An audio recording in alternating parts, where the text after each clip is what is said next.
Hello and welcome to TOI Auto Dialogues, and today we've got Aditya Jairaj with us. He is the Deputy Managing Director for Stellantis India, and we are at the launch of the 4x2 Jeep Compass. And well, Aditya is very upbeat about this product, so we'll speak to him and we'll get to know a bit more about the rationale behind this product and what Jeep has in plan for future. So thank you so much for joining us, Aditya. Thank you very much for joining us here. Hopefully you've had a good experience today. Yes, and we've all been fortunate. The weather's really held up well. We specially ordered it for you, sir. Yes, thank you so much. So, Aditya, before we go ahead and speak about this model and your future plans, I want to just go back a little. When the Compass was launched, it made a big grand entry into the country, and there was a lot of fanfare around it. The sales were also picked up in a very good manner, and it has, of course, the sales have gone down if you look at from the point where they started to a point where Jeep is now also in a way telling people that we are here to stay, we are investing in India. So what could have or what probably went wrong or did not happen in this time that the brand, the sales numbers went low, and now how are you planning to bring things back on track? Sure. So Compass launched here in 2017. So in 7 years, a lot has changed. Lots has changed, from different angles. Things have changed. There's more competition. Life has changed. Customer needs have changed. Customer aspirations have changed. There's been a lot of change. So focusing on what the 4x2 automatic diesel is going to do for us, it is going to expand our market coverage in the CSUV segment from 10% today, where we have a very good market share, to 40%. So in the 10% that we operate, our market share is very strong. Now we are expanding the coverage to 40% by introducing the 4x2 automatic. And why is this? What has led to this? It's the customer voice. So automatic transmission today contributes over 70% to the mix in this portion of the CSUV segment. So automatic transmission is important because even though our customers buy Jeeps because of the ability to take your Jeep anywhere at any point in time, we also recognize they use their Jeeps every day to go to work, to drive on busy roads. Correct. So automatic transmission has hence gained traction. Now the 4x2 automatic Compass, it has a retuned suspension, thereby increasing and improving the ride handling on roads.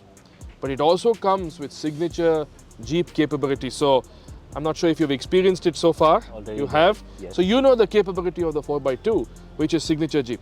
So this new variant, which by the way is exclusively built, designed, and will be only sold in India.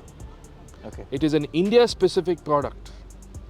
And the reason why we have this is because the customers have asked for it. Right. So, Aditya, before this, if I were to compare, with this new model, if you compare the sales which you're having right now and now with this variant coming in, what is the kind of increase you're expecting in terms of sales? So, on model year 24, we have three key actions. One, on the Compass lineup, we have some refreshes. Okay. We've got an updated grille, we've got new wheels. Okay. We've got a special edition on model year 24 Compass. We've got the Black Shark edition, right, which I'm sure you have seen. It looks very sharp. Yeah. We've got the automatic transmission on 4x2 on Compass. And point number 4 is on the Meridian, which we launched last year. We have another special edition called Meridian Overland. Yes. So the special edition, the Overland, it takes the premiumness quotient to the next level. You've got suede interiors. The dash and the seat inserts are suede. That is usually only available in luxury vehicles. So you've taken the premiumness quotient to the next level. You also have an updated grille and different wheels on the Meridian Overland. So with all this put together, our aspiration, ambition, and I'm sure we'll achieve it, is to double our sales over the next quarter. Within the next quarter? Yes. Great. And okay, so when you say, you said earlier, 70% of the sales in this segment are for automatic transmission. Within Jeep, within the Compass range, what is the uptake for automatic? At this point in time, automatic is about 40%, 30 to 40%. It varies a little bit. These are recent numbers. Now with the 4x2 automatic coming in, we expect that to be close to what the average in terms of industry is. But again, customers buy Jeep not just because it's another vehicle to buy. They buy Jeep because of the passion they have for Jeep, the community, the culture that you buy into, and the driving thrill that you buy into.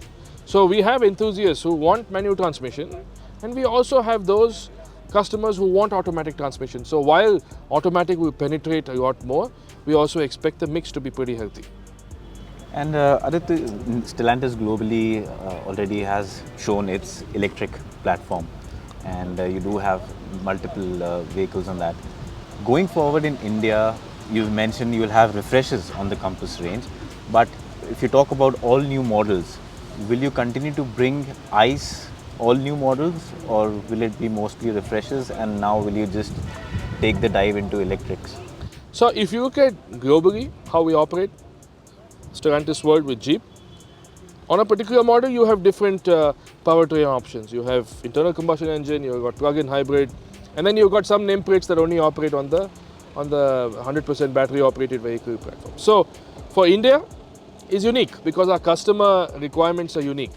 So electrification is a very important component of the strategy we're developing for the near and medium term. We're refining the strategy for the near and medium term. Okay. So electrification will happen in India. We're evaluating what and when. And some of this can happen quite soon. So whether it will be a plug-in or whether it will be a 100% battery operated vehicle, on what nameplate it will be, let's connect on that in a few months. But electrification is key for the Indian market. And with the Compass now going forward in India, are you looking at a segment below the Compass? Is that still on the radar, or will you continue to look only in this and upwards? The focus right now is on the C segment and the D segment. So C segment with the Compass, D segment with the Meridian. Wrangler and Grand Cherokee operate in a different segment. So we want to expand our coverage in both these segments. C segment obviously is much bigger, Right. and our coverage now goes to 40%. D segment is smaller, but there will be growth. So you've seen step one in terms of expanding segment coverage in the D segment with the Meridian overland, and our intention is to continue to expand that segment coverage. And of late, if I talk about the pricing, all cars, SUVs have been becoming expensive. The value has grown a lot. They have increased really a lot. So, from a Jeep perspective, what are the key factors driving the prices so high right now? And what can be done? Is there any more government support that, as an OEM, that you're looking forward to or you hope? So in terms of input cost, there are multiple reasons which contribute to higher input cost. Right. But one of the key factors that we control is localization levels. So outside of North America, there's only one market where we build 4 nameplates. That is India. Outside of North America, there's only one market where we build the Wrangler and the Grand Cherokee.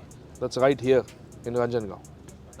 Right? So you can imagine our localization levels are already pretty strong. It's in the high 60s, close to 70%.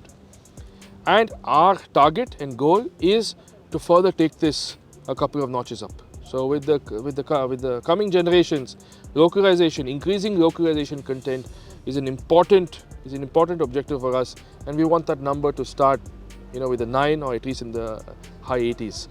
Thereby giving us the opportunity to provide more value to our customers and hence have more happy Jeepers. And one last question, Aditya. Sure. If I'm correct, today is your 116th day in Stellantis. That's precise. India. And so 116 days you've been involved in the operations. When you came in, what did you see as your biggest challenge or a biggest task, the key task for you, or if you might say Sure. a challenge? And how's the progression coming along? And going forward, what is the kind of opportunities are you seeing? Sure. So the 116 days have been very exciting. No 2 days have been similar. Okay. So it's been very exciting. Why is it exciting? Because there is so much to do. Why is there so much to do? Because there is so much opportunity. Okay. You have to think global but act locally. And for this, we have to be very quick. Reaction time has to be fast. So what I have realized is we have to find ways to compress time, to compress reaction time. So that's one of my key takeaways. You have to compress reaction time, otherwise it's too late. It's maybe not too late, but otherwise you don't get into it at the thick of things. But you need to get into it. That's one. Second, what I have realized in these 100+ days is further realized is we need all the teams to work in tandem together. Right? We are a large organization. Okay. One of my key priorities is to bring the teams further together towards the common goal. And when I'm talking about teams, it's not just us individually as Stellantis, but it's also our dealer partners. It's also our suppliers. We have to work together in order to be successful. Right? So yesterday we had all our dealers here. We had 98% attendance from all our dealer partners yesterday. We showcased to them, they had an experience of the vehicles. We showcased to them what we've done, why we've done it, what the impact of this is, what the implication, and they're very excited. 2 days ago, we had the financiers and the bankers here. Right. Again, similar experience. So these are different partners. We work together in order to be successful. So that's the other thing I've realized and that I'm going to focus on. We have to work in tandem with all the multiple partners, even though our objectives may be slightly different, but the end goal is the same. Okay. What I'm going to continue to focus on is similar to this. Okay. Reaction time, keep the teams together, and we all need to enjoy what we do. So I'm going to focus on having more fun with the teams at work. And when you say reaction time, that is reaction time needs to get quicker from Stellantis India's perspective, Stellantis Global, or combined as an entity? All of it. All of it. All of it. Stellantis, partners, different stakeholders, all of it. Reaction time has to decrease. Yeah, because some of your rivals, if you look at the Asian competitors, they're very quick in terms of turnaround, model introductions and all. So I think, that's a very nice area that you've found out to improve upon. Also, as human beings, I think we're becoming more and more impatient. So that's true. Yeah. I think cars are going the phone side. The replacements are happening far more often. Good for us. Yeah, good for very us. good for us. Yes. Well, thank you so much, Aditya, for joining in the conversation. Thank you so much. It was great Pleasure. chatting to you. So that was Aditya Jairaj talking about Jeep's plans for India and the new 4x2 variant as well. And of course, how does it drive? And like Aditya said, it is still off-road capable. For that, we will have a proper video with the on-road and the off-road performance. So do subscribe to the channel and stay tuned in. Thank you so much for joining in.